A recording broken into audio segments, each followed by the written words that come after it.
Taylor Smith, all pigtails and boundless energy, practically bounced down the stairs, her usual Tuesday morning routine a whirlwind of organized chaos.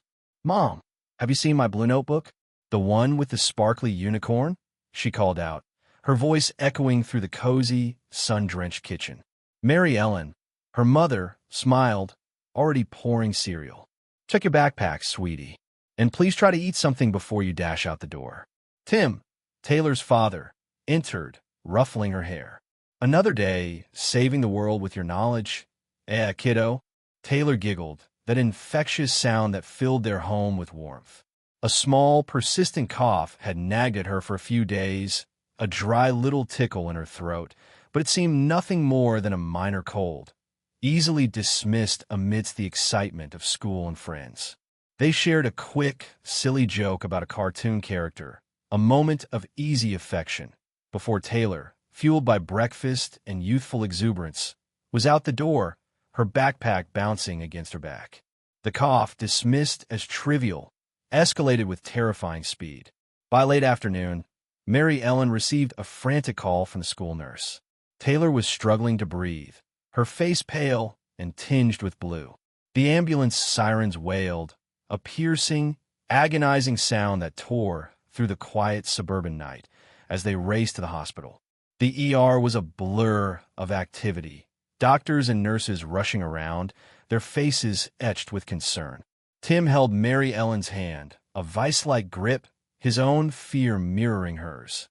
"Pneumonia," the doctor said, his voice grave. "It's progressing very rapidly. We're doing everything we can." The words hung in the air, heavy and suffocating. Hours stretched into an eternity, marked only by the rhythmic beeping of machines and hushed, urgent conversations. The beeping grew slower, steadier then flat. Mary Ellen collapsed, not dramatically, but with a quiet, soul-crushing sigh onto the cold, sterile hospital floor. A keening wail, raw and primal, escaped her lips, a sound that seemed to tear at the very fabric of the room. Tim stood frozen, a statue of grief, his world reduced to the stark white walls and the rhythmic silence of the machines that had failed to save his daughter.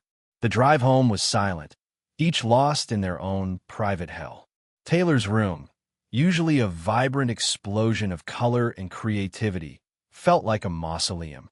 Her drawings, whimsical and full of life, still adorned the walls. Her favorite stuffed animal, a fluffy purple unicorn named Sparkle, lay on the pillow, its button eyes staring blankly. The life, the laughter, the Taylor-ness that had filled the space was gone, replaced by a suffocating emptiness. Days blurred into weeks. The funeral was a hazy memory of tear-stained faces and whispered condolences. Finally, Tim and Mary Ellen faced the agonizing task of sorting through Taylor's belongings. Each object was a landmine of memory, a sharp, piercing reminder of what they had lost. Tim picked up a half-finished drawing of a fantastical creature, a dragon with rainbow wings, his fingers tracing the lines Taylor had made with such care. He wanted to keep it all, every scrap of paper, every crayon stub, every tangible piece of his daughter. Mary Ellen, her eyes red-rimmed and swollen, gently touched his arm. "We can't live in a museum of grief, Tim," she said softly, her voice thick with emotion. We have to find a way to move forward." For her, the conflict was palpable, the desperate need to cling to the past versus the agonizing necessity of letting go. They started with Taylor's desk, a chaotic jumble of school papers, art supplies, and trinkets. Tucked away in the bottom drawer, beneath a stack of neatly organized notebooks, Taylor was surprisingly organized when it came to schoolwork, was a plain white envelope. It looked ordinary, almost insignificant, but the words written in Taylor's familiar, looping handwriting stopped Mary Ellen's breath. "To be opened in 10 years, it read, the ink slightly faded. Mary Ellen's hand trembled as she picked it up. 10 years. A decade. An eternity. What do you think it is?" Tim asked, his voice barely a whisper. Mary Ellen shook her head, her eyes welling up. "I don't know. A letter to her future self, I guess." They sat on the edge of Taylor's bed, the envelope between them, a silent question hanging in the air. The rule was clear: 10 years. But 10 years was an impossible concept when their daughter was gone, when the future they had imagined had been snatched away. The need to connect with her, to hear her voice, even in this small way, was overwhelming. "We have to open it," Mary Ellen said, her voice firm despite the tremor in her hands. Tim nodded, his own grief fueling the decision. It was a betrayal, a small act of defiance against the unfairness of it all. "Dear Taylor," the letter began, the words penned in blue ink, slightly smudged in places. "How's life? Life is pretty simple right now. I'm mostly worried about getting an A on my science project. It's about the solar system, and it's really hard. And whether or not Jessica will invite me to her sleepover next weekend. She's having a pizza party, and I really want to go." The mundane concerns of 12-year-old, so trivial in the grand scheme of things, now held immense weight, a poignant reminder of the ordinary life that had been cut short. "Are you in college? Are you studying to be a veterinarian like you always talked about? I bet you're the best vet ever, taking care of all the sick puppies and kittens. Are you still as clumsy as you are now? I hope you haven't broken any more bones. Remember when you tripped over Sparkle and almost knocked over the Christmas tree?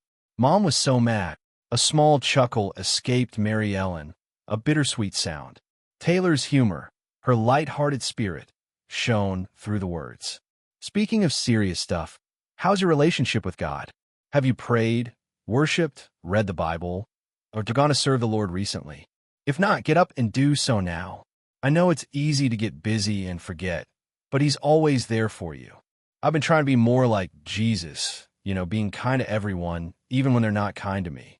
Like helping Mrs. Henderson with her groceries, even though she's kind of grumpy and always smells like mothballs. It makes me feel good to help others." Tim reached for Mary Ellen's hand, their fingers intertwining. Taylor's faith, simple yet profound, was a comforting presence in the room. "Stuff has happened, good and bad, I guess. That's just how life works, and you have to go with it. Remember when I fell off my bike and broke my arm? It hurt so much and I cried for hours. But I learned how to do everything with one hand. I even learned how to tie my shoes one-handed. So, whatever you're going through, big or small, just remember you're stronger than you think, and you can get through anything. I love you, future Taylor. Be happy, be kind, and don't forget to floss." The final sentence, so typical of Taylor, brought a fresh wave of tears, mingled with a faint smile. They sat in silence for a long time, the letter resting on Taylor's bedspread. Tears streamed down Mary Ellen's face, but they were different tears now, a mixture of grief and gratitude. Tim's arm was around her, a silent offering of comfort. The letter had been a gift, a precious message from the past, a reminder of their daughter's spirit, her love, her unwavering faith. Reading Taylor's words, Mary Ellen felt a flicker of warmth, a tiny spark of hope in the vast emptiness of her grief. It was as if Taylor was reaching out across the chasm of time, offering a lifeline, a gentle nudge to keep living, to keep loving, to keep believing. They read it again and again, each time finding new nuances, new layers of meaning in Taylor's simple, yet profound, words. Initially, they kept the letter private, a sacred treasure to be shared only between them. The thought of exposing their vulnerability, of sharing their grief with the world, was daunting. But as the days passed, they realized that Taylor's message was too powerful, too uplifting, to be kept hidden. They wanted to honor her memory, to share her light, her unwavering faith, her infectious optimism, with others who might be struggling. Mary Ellen, after much deliberation, decided to post a photo of the letter on her social media page, along with a short, heartfelt message about Taylor. She hesitated for a long time before hitting post, her finger hovering over the button. Within hours, the post had been shared hundreds of times. Then thousands. Then tens of thousands. Comments flooded in, a torrent of empathy, support, and shared grief. "This brought tears to my eyes," one person wrote. "What a beautiful, wise soul," another commented. "This reminds me to cherish every moment with my children, to tell them I love them every single day. News outlets picked up the story. Blogs were written. Taylor's letter, a simple message of hope and faith, had resonated with people across the globe, transcending age, culture, and background.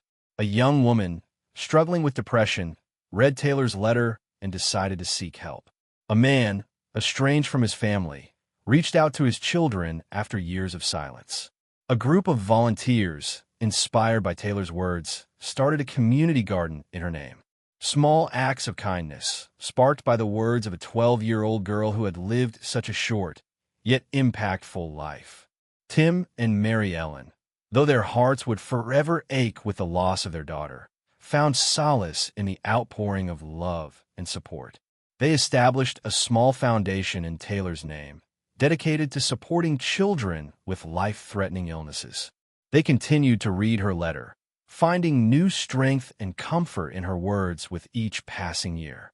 Taylor's letter, a message in a bottle from the past, a whispered prayer across time, continued to ripple outwards, a testament to the enduring power of love, faith, resilience, and the indomitable spirit of a young girl who lived, loved, and left the world a little brighter, a little kinder than she found it. The silence in their home was still profound, but now it was also filled with the echo of Taylor's laughter, her unwavering spirit, and the enduring power of her words.